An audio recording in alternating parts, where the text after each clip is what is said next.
Bienvenidos a El Debate. En esta sesión nos adentramos en un intercambio riguroso de perspectivas sobre un análisis financiero fundamental, un concepto que, para muchos ha transformado por completo la manera en la que entendemos la gestión del patrimonio a largo plazo. Nos vamos a centrar en la famosa regla del 4%, creada en 1994 por William Bengen, y su aplicación práctica directa, que es la regla del 25. Exacto. Al final, lo que estos preceptos proponen es una fórmula matemática concreta, casi una promesa, digamos, de que puedes alcanzar la independencia financiera y dejar de depender de un trabajo asalariado para siempre. La cuestión que vamos a desgranar hoy aquí no es trivial. Así es. La pregunta central que guía nuestro análisis es bastante clara. ¿Es la regla del 4% un cimiento matemático sólido e infalible para garantizar un retiro perpetuo? ¿O, por el contrario, nos encontramos ante una heurística peligrosamente simplificada que está ignorando variables críticas del mundo real? Ese es el núcleo del asunto. Y para que nuestros oyentes sepan desde dónde partimos, mi postura es que esta regla es una brújula precisa, comprobada empíricamente, que tiene el poder de transformar la ansiedad financiera en un problema con una solución matemática ejecutable. Y mi perspectiva, por el contrario, es que las limitaciones estructurales de ese modelo original, junto con sus evidentes sesgos históricos, exigen que descartemos su simplicidad a favor de estrategias dinámicas mucho más complejas y adaptadas a la realidad de hoy.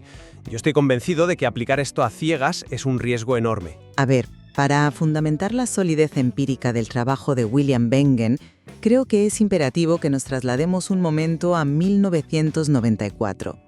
Bengen era un asesor financiero que se enfrentaba a diario a la misma pregunta de sus clientes: ¿cuánto puedo retirar de mi cartera cada año sin quedarme a cero antes de morir? Y claro, hasta ese momento, la industria financiera daba una respuesta que no ayudaba a nadie. Un vago, depende. Depende del mercado, depende de tu suerte, sí. Exactamente, una ambigüedad total. Y Bengen rechazó eso. Se remangó y se sumergió en una montaña de datos del mercado estadounidense, abarcando desde 1926 hasta 1992. Analizó la renta variable, los bonos, la inflación año por año, y lo brillante de su enfoque es que no calculó un promedio optimista para venderle una ilusión a sus clientes. No, de hecho fue al extremo opuesto. Totalmente. Sometió las carteras al peor de los casos históricos. Simuló qué habría pasado con cohortes de jubilados que tuvieron la pésima suerte de retirarse justo antes del crack del 29, o, por ejemplo, durante la implacable estanflación de los años 70. Su conclusión fue revolucionaria.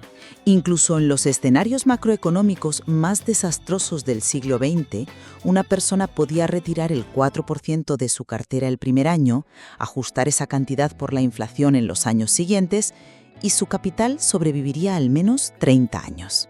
30 años es el matiz clave ahí. Cierto, pero sobrevivió al peor de los casos. Y ojo, no es solo la teoría de un asesor. Su robustez fue validada poco después en el ámbito académico. En 1998 llegó el famoso estudio de la Universidad de Trinity, que confirmó las tesis de Bengen, con tasas de éxito superiores al 95%. De ahí nace la elegancia de la regla del 25. Si multiplicas tus gastos anuales por 25, obtienes el capital necesario para retirarte. Si necesitas 40.000 euros al año, requieres 1 millón invertido.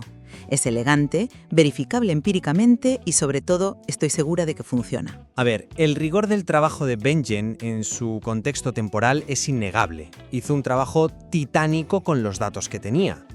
Pero debemos cuestionar severamente la viabilidad de esa regla en nuestro panorama económico moderno.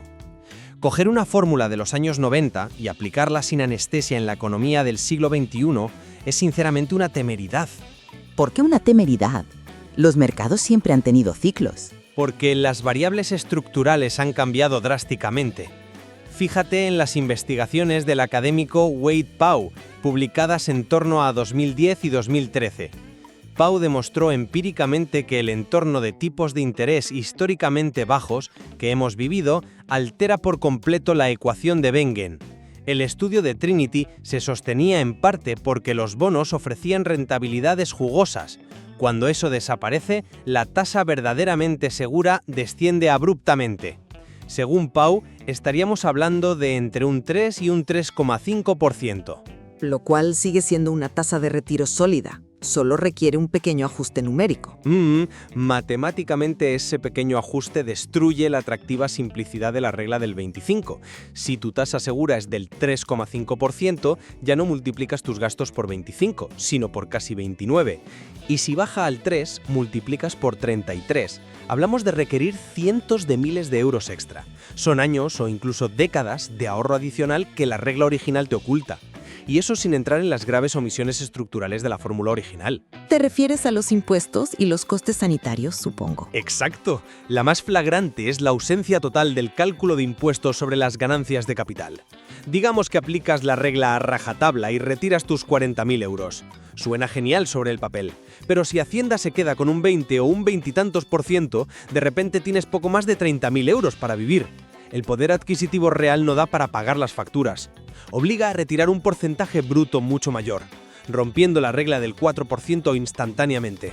Pero la regla siempre ha asumido que el cálculo de tus gastos debe incluir la provisión de impuestos. Es sentido común, no un fallo del modelo en sí. Pero el modelo no te avisa de la imprevisibilidad de los gastos médicos a largo plazo. Y hay un peligro aún mayor, que es el horizonte temporal. Bengen diseñó esto para un retiro tradicional de 30 años. Hoy, quienes aspiran a retirarse a los 35 o 40 años necesitan que su cartera sobreviva 50 o 60 años. Extrapolar una simulación de 3 décadas a 6 décadas roza el pensamiento mágico. Yo creo que asumes que el inversor moderno se enfrenta a un muro insuperable simplemente porque debe hacer ajustes. El hecho de que el horizonte sea más largo o de que los impuestos existan no invalida el principio de la tasa segura. Solo nos pide afinar el cálculo inicial del gasto real previsto. Lo siento, pero simplemente no me convence. Déjame decirte por qué el fallo es mucho más profundo que un simple ajuste inicial. El éxito monumental de la regla del 4% se basa en una anomalía histórica. Una anomalía. Estamos hablando de casi un siglo de datos, no es moco de pavo. Sí, pero un siglo de datos de un solo lugar, Estados Unidos. La regla asume la excepcional rentabilidad histórica del S&P 500 y de los bonos del Tesoro estadounidense durante el siglo XX. Se está extrapolando el éxito del país que emergió como la gran superpotencia hegemónica, asumiendo que es una ley universal de los mercados. A ver, los mercados globales tienden al crecimiento a largo plazo, no es exclusivo de un solo país. Pero la magnitud de ese crecimiento y la inflación varían enormemente. Aplicar este modelo invirtiendo fuera de Estados Unidos o desde países con picos inflacionarios severos desbarata la premisa. Imagina un inversor en un mercado europeo o en Latinoamérica asumiendo que su economía replicará el milagro estadounidense de posguerra. Se expone de lleno a lo que llamamos el riesgo de secuencia de retornos. Creo que deberíamos explicar ese concepto rápido para que quede claro. Es fundamental. El riesgo de secuencia de retornos significa que no importa solo cuánto ganes en promedio durante 30 años, sino en qué orden ocurren esas ganancias y pérdidas. Imagina que el mercado se hunde un 20% justo el año que te jubilas. Si aplicas la regla de forma estática y vendes activos para sacar tu 4% en pleno desplome, estás destruyendo la base de tu cartera. Es como sacar ladrillos de los cimientos de tu casa en medio de un terremoto. El daño es a menudo irreversible. Y la regla del 4% te dice, oye, sigue sacando ladrillos. Entiendo por qué piensas eso, pero permítame ofrecerte una perspectiva diferente basándome, curiosamente, en la evolución del propio modelo original. Es un error asumir que la regla del 4% se quedó petrificada en los datos de 1992 o que se limita exclusivamente al S&P 500 tradicional y a los bonos del Tesoro. ¿A qué te refieres exactamente? A que el mismísimo William Bengen no es un teórico dogmático que se quedó atrapado en los 90. Él continuó su análisis. Entre 2020 y 2021, Bengen actualizó sus cálculos e introdujo clases de activos que no había contemplado en el primer estudio. Específicamente incluyó acciones de empresas de pequeña capitalización estadounidenses. Las famosas small caps. Exacto, y lo que demostró al diversificar la cartera más allá de las corporaciones gigantes es fascinante. La tasa de retiro segura no solo no bajaba a ese pesimista 3% del que hablaba Fau, sino que podía elevarse con total seguridad al 4,5% e incluso rozar el 5% en determinados escenarios. Hombre, pero ¿añadir a empresas de pequeña capitalización? Déjame terminar el punto, porque es vital. Esto demuestra de forma contundente que la premisa original del 4% no era una ilusión peligrosamente optimista. De hecho, era una estimación conservadora. Al ampliar el espectro de activos, la resiliencia de la cartera aumenta, lo que neutraliza gran parte de ese miedo a los bajos rendimientos de los bonos contemporáneos que mencionabas. Pero fíjate en lo que estás proponiendo. Expandir la cartera con empresas de pequeña capitalización para forzar una tasa de retiro más alta incrementa radicalmente la volatilidad. Estás añadiendo riesgo precisamente durante los mercados bajistas prolongados, que es, volviendo al riesgo de secuencia de retornos, cuando el inversor es más vulnerable. Añades turbulencia al peor momento posible. A largo plazo, esa volatilidad se compensa con creces con el retorno superior. En el papel, sí. En la psicología humana, ver tu cartera desplomarse un 40% te aseguro que no se compensa fácilmente. Pero dejemos la teoría académica por un momento y vayamos al barro. Tú afirmas que la regla transforma la ansiedad en un problema con solución matemática, y supongo que la mejor forma de defender eso es mirar a quienes la están utilizando hoy en día. Sin duda alguna. La mejor prueba empírica de que esto no es solo un debate de salón, la encontramos en el mundo real, concretamente en la viabilidad práctica demostrada por el movimiento FIRE. Independencia financiera y retiro temprano. Eso es.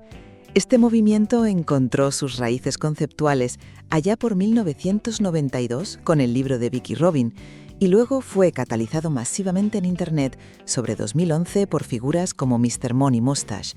Y la piedra angular, la religión absoluta de este movimiento, ha sido la regla del 4%. Es su texto sagrado, prácticamente. Y con razón.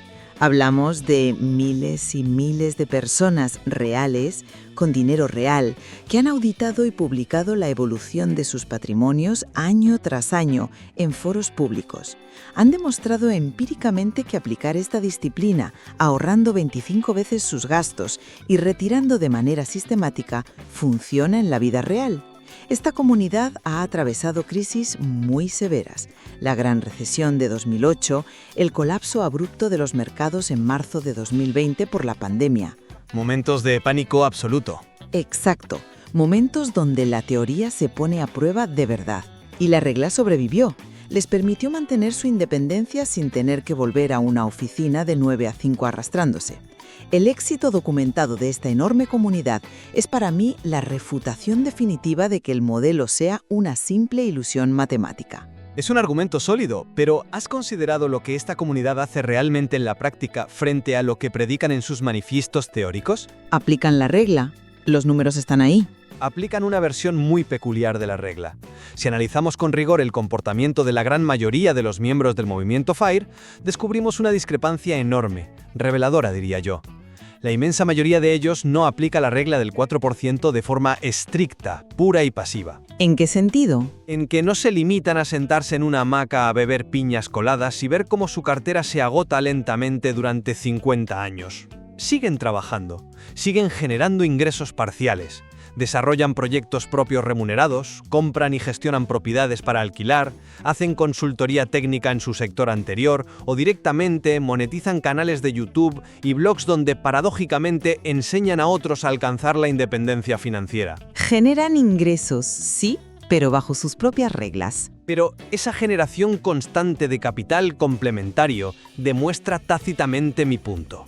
La regla del 4% por sí sola no soporta la inmensa presión de un retiro absoluto de 50 años.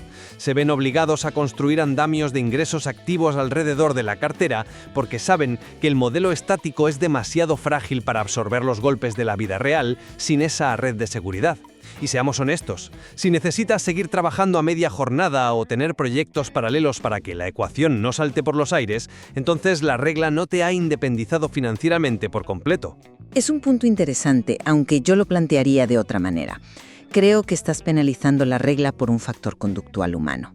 La decisión de muchos de estos individuos de seguir generando ingresos no es un fallo del modelo matemático, sino una evolución natural de lo que significa el retiro en el siglo XXI. ¿Una evolución o una necesidad encubierta? Una evolución. No trabajan por necesidad de subsistencia impuesta por un modelo que se resquebraja. Trabajan porque, al haber cubierto sus necesidades vitales con la rentabilidad de su cartera, tienen la libertad absoluta de elegir proyectos que realmente les apasionan. Y da la casualidad de que en nuestra sociedad, aportar valor haciendo lo que te apasiona a menudo genera dinero. Además, afirmar que la regla falla porque la gente usa andamios es malinterpretar su naturaleza. La regla del 4% nunca pretendió ser un dogma religioso que prohíba la flexibilidad. Pero a menudo se vende como tal. Se vende como un marco central. Se complementa perfectamente con tácticas lógicas de mitigación de riesgo. La diversificación global en fondos indexados es una. Otra muy común en la comunidad FIRE es mantener un colchón de efectivo de 1 a 3 años de gastos corrientes. Lo cual es dinero que no está invertido y, por tanto, se lo come la inflación. Pero actúa como un cortafuegos. Esa reserva estratégica previene el riesgo exacto del que hablabas antes, el riesgo de secuencia de retornos. Si el mercado cae un 20%, no vendes tus activos con pérdidas, vives de tu colchón de efectivo hasta que el mercado se recupere. La regla del 4% te da el marco macro. La táctica de cómo gestionar el flujo de caja en el día a día es simplemente gestión patrimonial inteligente. Yo lo abordo desde otro ángulo. Fíjate en lo que acabas de hacer. Me estás listando una serie de parches. Colchones de efectivo de 3 años, ingresos complementarios, diversificaciones extremas. La incesante necesidad de crear todas estas excepciones y redes de seguridad para apuntalar la regla del 4% demuestra de forma inequívoca que necesitamos mejores modelos desde el principio. ¿Por qué abandonar un modelo que ha demostrado ser un excelente punto de partida? Porque es estático. ¿Por qué aferrarnos a un sistema rígido cuando existen arquitecturas superiores? Me refiero, por ejemplo, a estrategias como la que propusieron Jonathan Guyton y William Klinger en su famoso estudio de 2004 sobre retiros dinámicos. El modelo de Guyton-Klinger. Complejidad pura y dura. Complejidad necesaria. Ellos no asumen esa locura de fijar un gasto ciego inicial y ajustarlo mecánicamente por la inflación cada año, sin importar si el mundo se está hundiendo. En su lugar, introducen reglas de decisión lógicas, como un termostato financiero. Establecen techos y suelos. Para que los oyentes nos sigan, expliquemos cómo funciona ese termostato. Claro, funciona ajustándose al clima del mercado. Si tu cartera experimenta retornos excepcionales y crece más de lo esperado, el sistema te permite tocar el techo, retirar un porcentaje mayor, recompensando el buen comportamiento del mercado. Puedes darte lujos. Pero aquí viene lo crucial. Si el mercado sufre una caída severa, el modelo te obliga a tocar el suelo. Te exige congelar el ajuste por inflación de ese año o incluso reducir temporalmente la cantidad absoluta que retiras. Es decir, te obliga a recortar tu estilo de vida. Te obliga a ser realista. Te aprietas el cinturón cuando hay crisis, exactamente igual que harías si tuvieras una empresa y las ventas bajaran. Los estudios demuestran que al emplear estos retiros dinámicos, en lugar de la cabezonería estática del 4%, la tasa de supervivencia de la cartera se eleva por encima del 99%. Y esto se mantiene incluso asumiendo bajas tasas de interés y horizontes temporales de 50 años. Esa es la solución verdaderamente robusta. Entiendo la elegancia de Guyton-Klinger, no niego que intelectualmente sea brillante, pero asumes que la complejidad técnica es inherentemente superior a la simplicidad conductual. Y en finanzas personales, la psicología a menudo vence a las matemáticas puras. Pero las matemáticas son las que dictan si te quedas sin dinero a los 80 años. Sí, pero el modelo dinámico exige del individuo una disciplina matemática y una fortaleza psicológica brutal.